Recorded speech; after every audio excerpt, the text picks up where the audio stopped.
E aí, meus afiliados, tudo bem com vocês? Bom, então eu vou gravar a nossa videoaula, né? Já que vocês não puderam vir na aula hoje. Nós vamos hoje ver a aula 26 e 27, que é a aula sobre transporte de seiva. Mas antes, eu vou relembrar alguns pontos importantes que nós aprendemos, relembramos, né? Fizemos revisão na semana passada. Na semana passada, a aula foi sobre trocas gasosas, sobre estômatos, transpiração. Então, antes de começar a aula de hoje, vamos rever alguns pontos importantes. Aqui nós temos um corte representando, um esquema representando um corte feito numa folha. Aqui é a parte interna da folha, aqui é a parte externa, né, a atmosfera.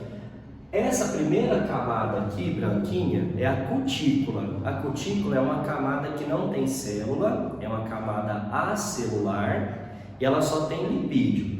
A função dessa cutícula é impedir transpiração excessiva. Foi uma das novidades evolutivas das plantas terrestres. E aqui na face inferior, a gente também tem essa camada de cutícula. Aí depois vem a primeira camada de célula, que é a epiderme. A epiderme é o tecido de revestimento. A epiderme, apesar dela estar verde aqui na representação, ela não tem clorofila. A epiderme é translúcida, para poder deixar a luz passar e atravessar as outras camadas até chegar aqui no cloroplasto. A epiderme, geralmente, ela é formada por apenas uma camada de célula. A gente chama de epiderme uniciliada. Aqui embaixo também é a epiderme. E aí agora a gente vem para o meio da folha, a gente chama de mesófilo foliar. Aqui nós temos o parênquima palissático, aqui o parênquima lacunoso, que é esse redondinho. Tanto o parênquima palissático quanto o parênquima lacunoso, eles têm cloroplastos, então eles fazem clorofila.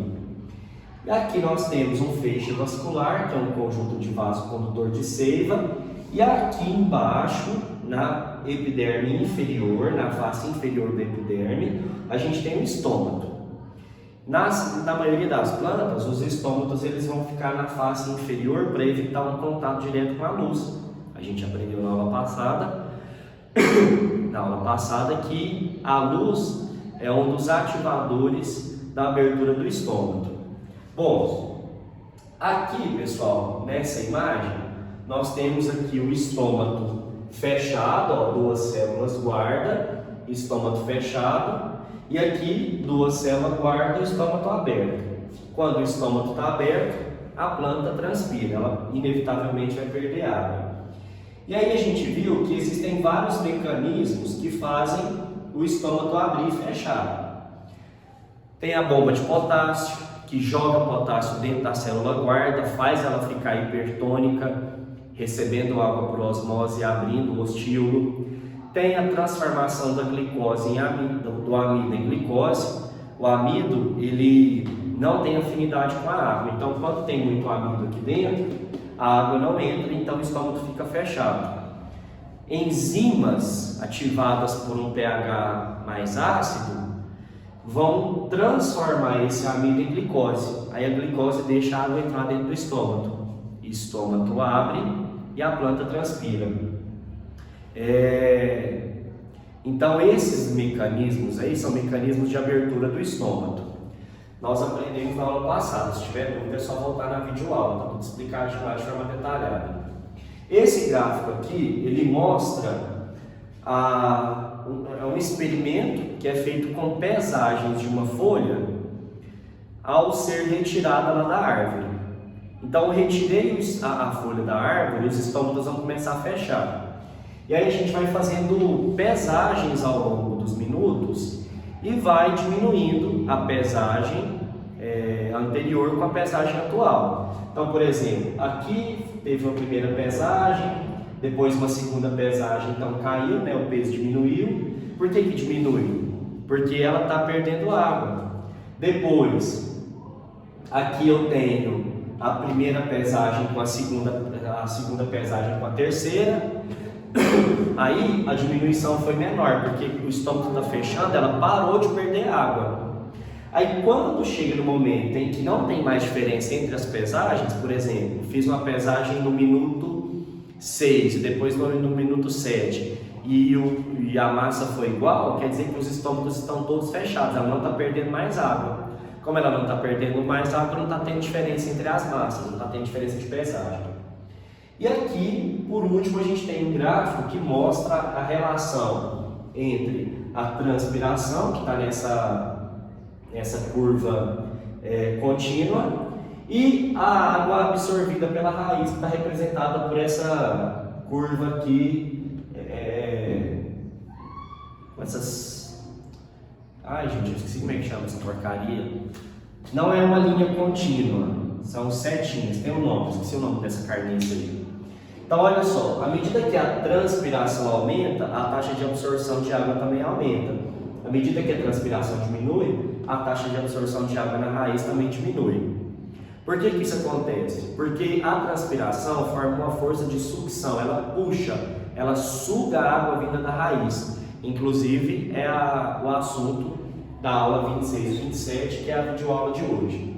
Então, olha só, aí a gente fez os exercícios. Então, hoje a gente vai ver a 26 e a 27, que é o transporte de seiva. Bom, pessoal, vamos lá. A seiva, ela é transportada através de vasos condutores. E a partir das pteridófitas, todas as plantas terrestres apresentaram vasos condutores de seiva. Tanto é que pteridófita, gimnosperma e angiosperma são classificadas como traqueófitas, que são as plantas que possuem vaso condutor de seiva, são plantas vasculares.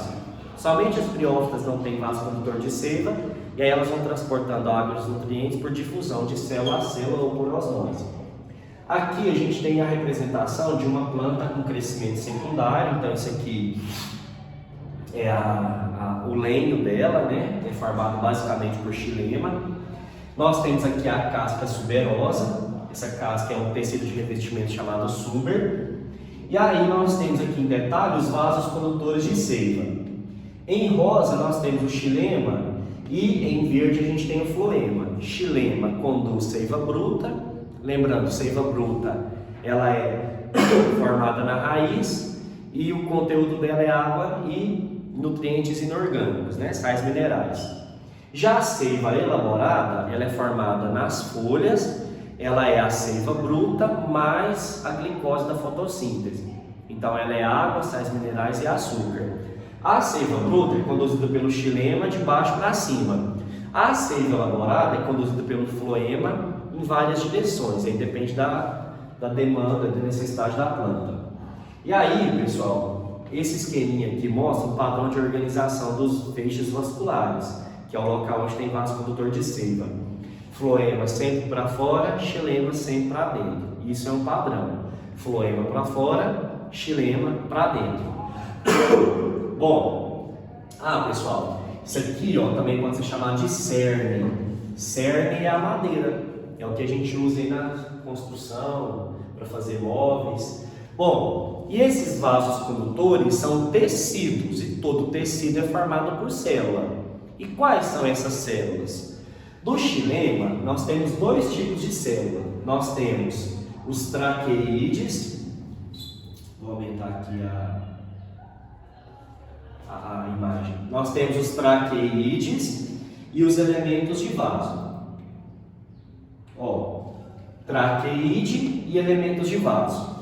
Os traqueídeos são células presentes em todos os grupos vegetais. Então, pteridófita tem traqueíde, gimnosperma, angiosperma, todos têm traqueídeos.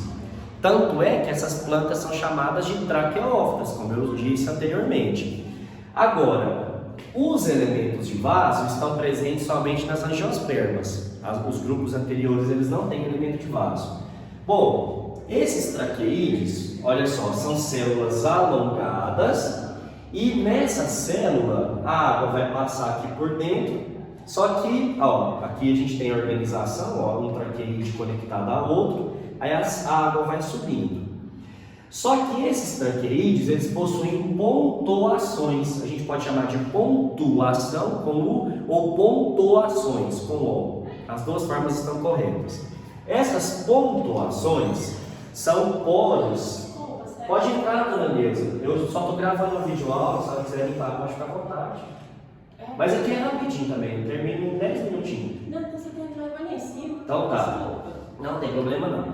Aí essas pontuações, elas servem para evitar embolia, para evitar que um vaso fique obstruído por bolhas de ar. Então, por exemplo, vamos imaginar que formou aqui, a gente chama de cavitação, evitar cavitação.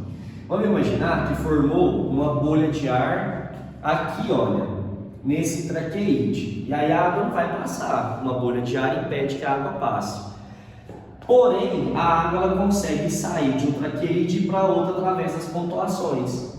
E aí então, isso vai evitar que haja uma interrupção no fluxo de água de baixo para cima, né, dentro do xilema. Então isso aqui é uma adaptação muito importante para as plantas, essas pontuações. E depois nós temos aqui os elementos de vaso. Esses elementos de vaso, como eu falei, também estão presentes somente nas angiospermas e eles têm um calibre maior.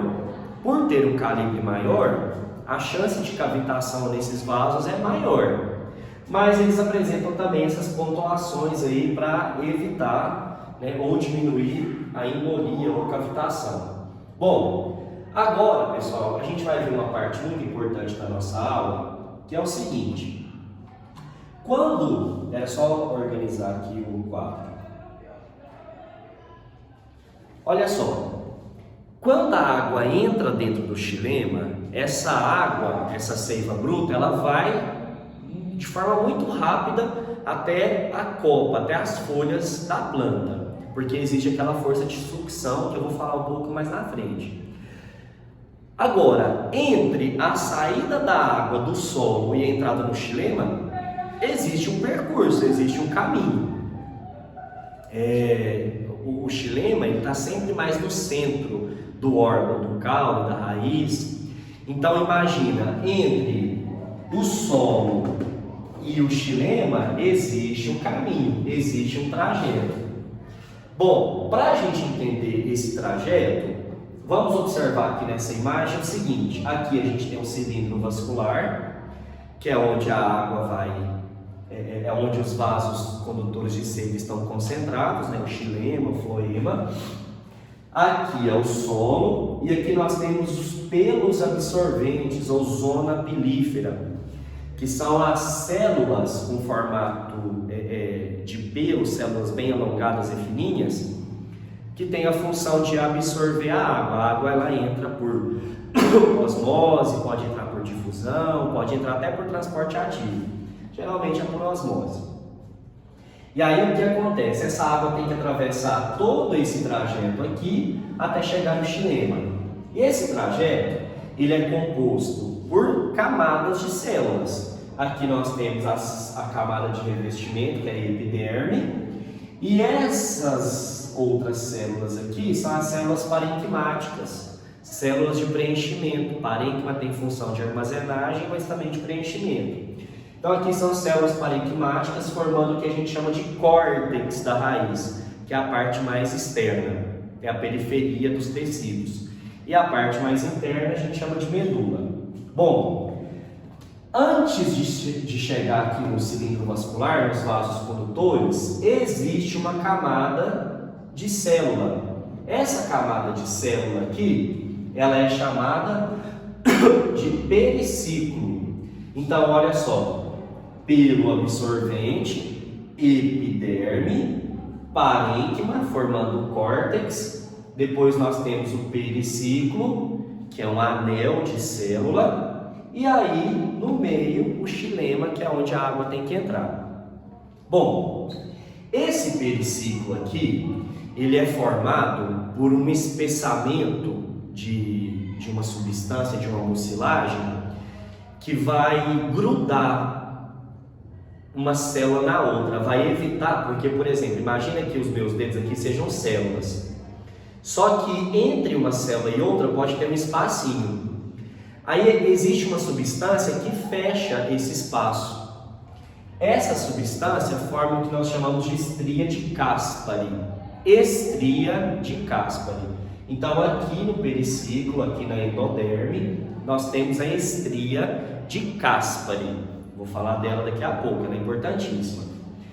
Bom, então já conhecemos a estrutura aqui da raiz, mais uma vez. Pelo absorvente, que é onde a água vai entrar, aqui o solo. Epiderme, que é a primeira camada de célula. Parênquima, formando o córtex. Periciclo, que é esse anel de célula.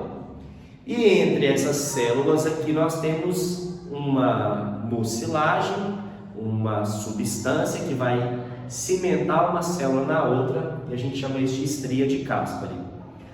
Qual o trajeto que a água vai fazer? Quais rotas ela vai seguir? Quais? Porque são duas. E essas rotas, elas são chamadas de via simplasto e via apoplasto. Via simplástica ou simplasto, via apoplástica ou apoplasto. Bom, vamos lá. Primeiro, pessoal, vamos analisar a via simplástica ou via simplasto. Essa via simplástica ou simplasto, ela é uma rota em que a água atravessa todas essas camadas aqui, passando por dentro da célula. Ela entra dentro de uma célula e passa para outra. Entra dentro de uma célula e passa para outra. Então a água entrou aqui por osmose, no pelo absorvente, e aí ela vai atravessar todas as camadas de célula, passando pelo interior dessas células. Essa rota, esse caminho, ele acaba demorando um pouquinho mais, porque a água tem que atravessar dentro da célula. Ela tem que passar por dentro da célula. Só que essa rota é extremamente vantajosa, porque a água ela vai passando por uma espécie de filtragem. Quando a água entra, inevitavelmente pode entrar algum patógeno, algum vírus, algum esporo de fungo, alguma substância ruim para a planta que estava no solo e veio junto com a água, já que a água dissolve tudo, né? É um solvente universal. E aí, quando essa água está passando por dentro das células, essa água vai sendo filtrada. Então, a via simplástica, apesar da água passar de forma mais lenta, a água vai sofrendo uma purificação, uma filtragem. Quando essa água chega no xilema, essa água é uma água praticamente livre de qualquer impureza, qualquer patógeno que possa ter entrado. Essa é a via simplasto, por dentro da célula. Plasto é a parte interna da célula. E depois nós temos a via apoplástica. A via apoplástica é uma via em que a água passa por fora das células. Toda célula vegetal tem a parede celular. E aí existe um caminho que fica na parede celular, uma via que fica na parede celular dessas células, e a água pode passar por ela. E é uma via mais rápida, é uma rota mais rápida. Então olha só, ao invés de passar pelo interior da célula, a água vai passando por fora das células, aqui nessa parede celular. A vantagem é que é muito rápido, mas a desvantagem é que essa água não passa pela filtragem, pela purificação que passaria pela via simplástica. Porém, vem a estria de Caspary. Lembra que eu falei agora há pouco da estria de Caspary? A estria de Caspary é esse espessamento, essa mucilagem, essa substância que fecha o espaço entre uma célula e outra. Então a água ela é obrigada a atravessar a estria de Caspary. A água atravessa a estria de Caspary, atravessa essa camada. E ao atravessar essa camada, ela passa por uma filtração. Mesmo que seja uma filtração não tão eficiente quanto na via simplástica, mas ela passou por uma filtração. E aí então essa água, ela vai chegar aqui no xilema. Então, para fechar essa parte, via simplástica, a água passa por dentro das células. Já na via apoplástica, a água passa por fora das células e ela atravessa a estria de Caspary. Qualquer dúvida que vocês tiverem, vocês podem me perguntar depois. E aqui, pessoal, a gente tem uma relação entre a absorção de água e a transpiração. O biólogo que descobriu essa relação era um cara chamado Dickson, e aí essa teoria foi conhecida como teoria de Dickson. Essa teoria, ela explica como que a água sobe, né, a seiva bruta sobe em árvores de grande porte. Às vezes a água tem que subir 10, 20, 30, 40, 80 metros no movimento contra-gravitacional, óbvio, e essa água não volta. Por que que isso acontece? Porque nessa subida de seiva bruta, nós temos três forças envolvidas: a absorção, a adesão e coesão e a transpiração. Então, olha só, a transpiração é o que acontece lá na folha. Então, as folhas abrem os seus estômatos e a água começa a sair pela transpiração. Porém, vem a segunda força, que é a adesão e coesão. As moléculas de água, elas estão coesas, elas são ligadas umas às outras. Entre uma molécula de água e outra, há uma coesão devido aos hidrogênios. E aí, quando uma molécula de água desloca, quando ela se movimenta, ela arrasta a molécula de água que está do lado dela.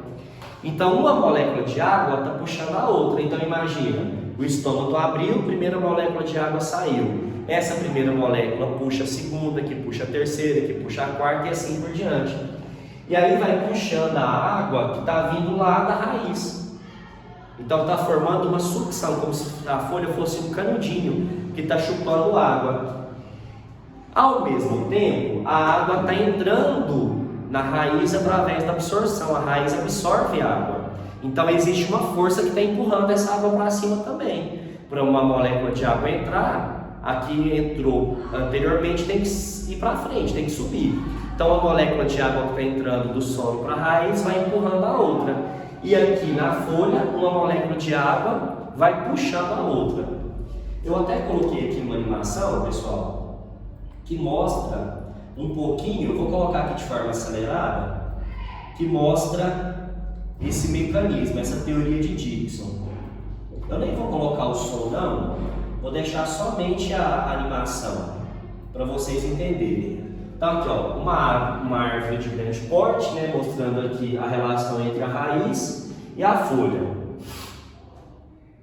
Bom, a água ela vai subir através do xilema e vai se direcionar para todas as partes aqui da planta, né, para as folhas onde ela vai receber o açúcar da fotossíntese. Olha, aqui a gente tem o cilindro vascular lá na folha, a epiderme, aqui o estômago e essa região que a gente chama de mesófilo, parênquima, tudo que eu mostrei lá no início da aula. Ó, a água vai sair aqui do vaso condutor, que são aquelas nervuras que tem na folha, e vai sair pelo estômago. Duas células guarda, o estômago abriu, a água saiu. Ó, xilema e floema, xilema para dentro, floema para fora. A água está sendo absorvida, ó, a raiz ela tem um potencial de absorção muito grande. E olha só, uma molécula de água puxando a outra. E aí essas moléculas de água estão subindo pelo xilema, ó. Ela vai subir pelo xilema, o xilema está puxando, como as moléculas estão coesas, uma vai puxando a outra. Olha só, coesão entre as moléculas. Adesão com a parede dos vasos também, não deixa voltar. Ó, adesão entre a molécula de água e a parede do vaso. É como se grudasse a molécula de água com a parede do xilema. Aí evita a volta, o refluxo. Bom, a água está entrando do solo, ela está entrando na raiz através de canais próprios para a água. Isso acontece através de osmose, pode acontecer através de difusão. Ó, a raiz e o solo.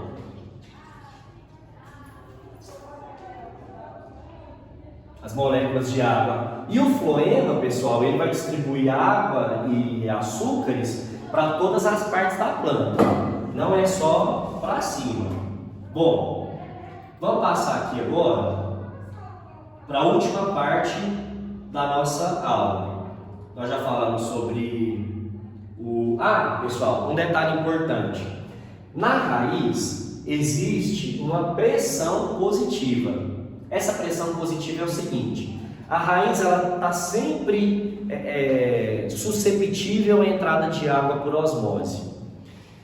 Um experimento foi feito, ó, onde nós temos aqui uma planta no vaso, o caule dela foi cortado, e aí ficou só um pedaço do caule, a raiz ainda no vaso, tem água aqui nesse vaso, né? É um vaso que tem terra e água. E aí o que vai acontecer? Foi colocado um tubo de borracha e vai começar a gotejar água, porque mesmo sem as folhas, a água está entrando na raiz, a raiz está sempre hipertônica. Por estar sempre hipertônica, ela sempre recebe água por osmose. Aqui nessa outra parte do experimento foi colocado esse tubo de borracha, só que foi colocado um manômetro, que é esse aparelho com formato de U, e dentro dele tem mercúrio. E aí o mercúrio vai sendo empurrado, mostrando que existe uma força mesmo. A água que está entrando na raiz consegue empurrar, inclusive, o mercúrio que está nesse tubo. Um fenômeno que eu comentei na aula passada, que não é a transpiração, mas que envolve a saída de água, é a gutação. A gutação, pessoal, é um fenômeno em que a planta elimina a água no estado líquido. Não é água no estado gasoso, é no estado líquido. Isso acontece quando essa planta absorve muita água, o solo está muito hidratado, e aí através de glândulas chamadas de hidatódios, ela vai eliminando esse excesso de água. Isso acontece geralmente de manhã, quando a taxa de transpiração não está tão alta. E agora nós temos aqui o floema. O floema conduz seiva elaborada, que é água, sais minerais e açúcares da fotossíntese, das folhas para todas as partes do vegetal, inclusive na raiz. E aqui nós temos, ó, as células típicas do floema. Nós temos os elementos de tubo crivado, temos as células companheiras, e essas células, esses elementos de tubo crivado, eles recebem esse nome porque eles têm uma camada com os crivos, com os buraquinhos, como se fosse uma peneira, por onde a água e os minerais vão passando, e o açúcar também. Aqui, pessoal, nós temos uma imagem representando o xilema e o floema. Xilema sempre para cima e o floema pode mandar água para baixo. Ele vai enviar seiva elaborada para baixo para a raiz receber essa seiva elaborada. E aqui existe um experimento, eu expliquei no ano passado, que explica, na verdade, como que acontece o transporte de água no floema, transporte de seiva elaborada. Primeiro a gente vai entender esse experimento aqui, depois a gente vai relacionar isso com a planta. Olha só, aqui, pessoal, nós temos dois frascos, frasco A, frasco B, e dentro desses frascos tem água pura, sem nenhum solvente, sem nenhum soluto, e dentro desses dois frascos existe um osmômetro. O osmômetro é um tubo de vidro que em cada extremidade dele tem uma bolsa semipermeável por onde a água consegue atravessar. Porém, nesse osmômetro aqui, no que está no frasco A, a gente tem um mol de sacarose, de açúcar. Já no osmômetro B, a gente tem 0,1 mol de sacarose, então aqui a concentração é bem pequena. O que vai acontecer? Como esse osmômetro A está hipertônico, a concentração de açúcar é muito grande, ele recebe água por osmose. A água entra por osmose dentro dessa bolsa. E aí essa água vai entrando, até que esse osmômetro ele fica todo inchado, cheio de água, e a água começa a subir por esse tubo, chamado de tubo 1. E aí para onde que essa água vai? O único caminho que ela tem para ir é aqui para o frasco B. E aí esse osmômetro B, essa bolsa B aqui vai se enchendo de água e essa água começa a sair. E ela vai para o frasco B. Só que o frasco B, ele está cheio de água, então essa água vai passar pelo tubo de vidro 2 e volta aqui para o frasco 1. Então, se eu mantiver a concentração aqui sempre alta, o fluxo de água não vai parar. Então, para manter esse fluxo de água aqui tem que estar sempre hipertônico.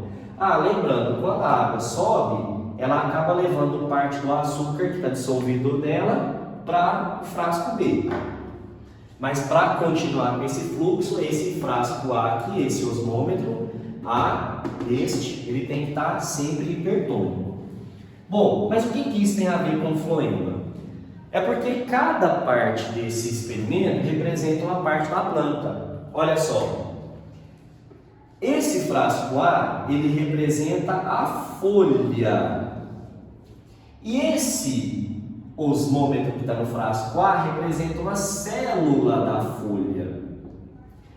O frasco B representa a raiz.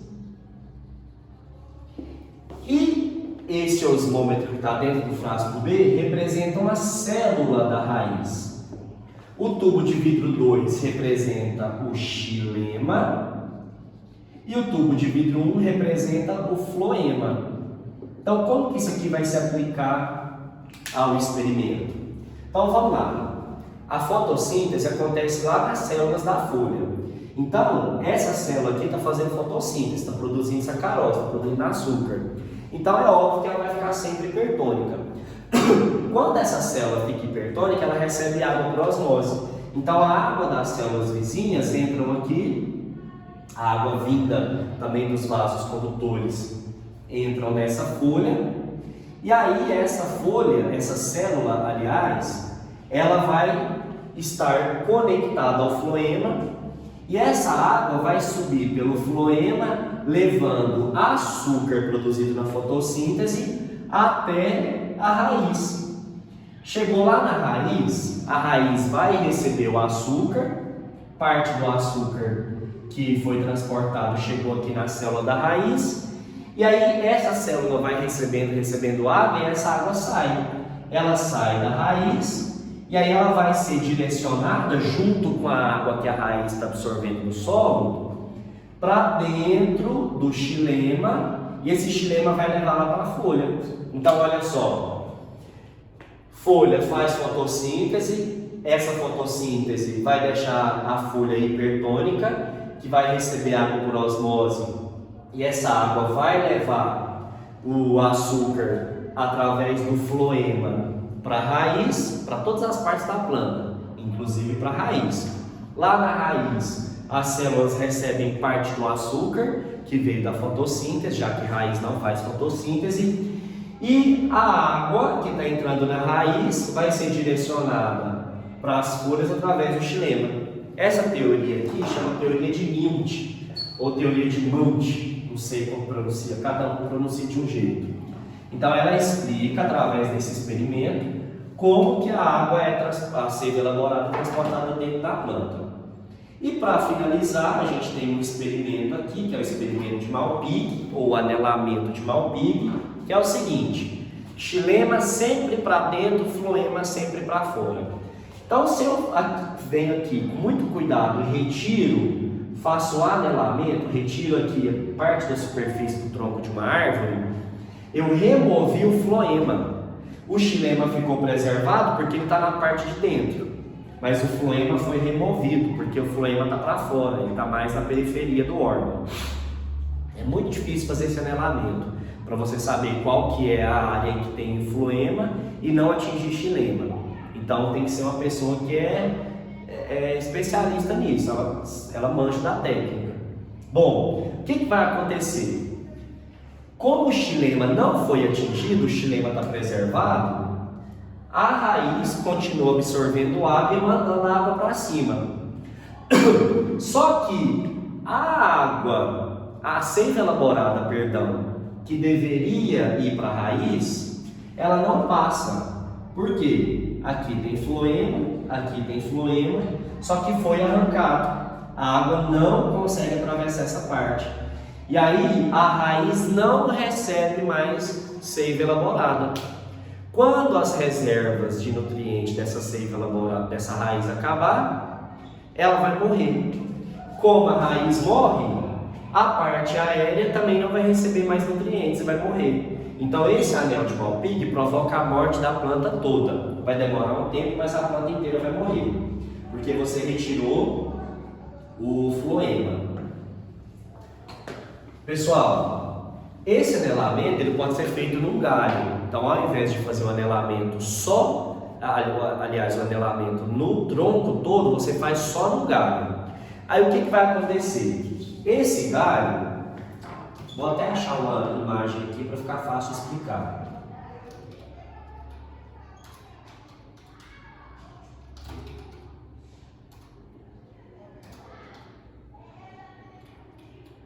Anel de Malpighi no galho. Então olha só. Ó, esse anel de Malpighi, ele foi feito num galho. Então imagina que aqui tem fruto, tem folha. A folha que está aqui no final desse galho vai continuar fazendo fotossíntese, vai receber água do xilema, porque o xilema não é removido no anel de Malpighi. E essas folhas que estão no final desse galho estão produzindo seiva elaborada, e essa seiva elaborada não consegue sair desse galho, porque o anel foi retirado, o fulema foi retirado, melhor dizendo. Então, nesse galho, toda a seiva elaborada produzida fica concentrada. E aí os frutos que estão sendo produzidos nesse galho são frutos maiores e mais adocicados. Então, o anel de Malpighi, o anelamento, ele pode ser feito em galho com o objetivo de produzir frutos maiores e mais adocicados. E é isso, meus queridos alunos. Qualquer dúvida que vocês tiverem, estou à disposição. Um abraço aí para todo mundo.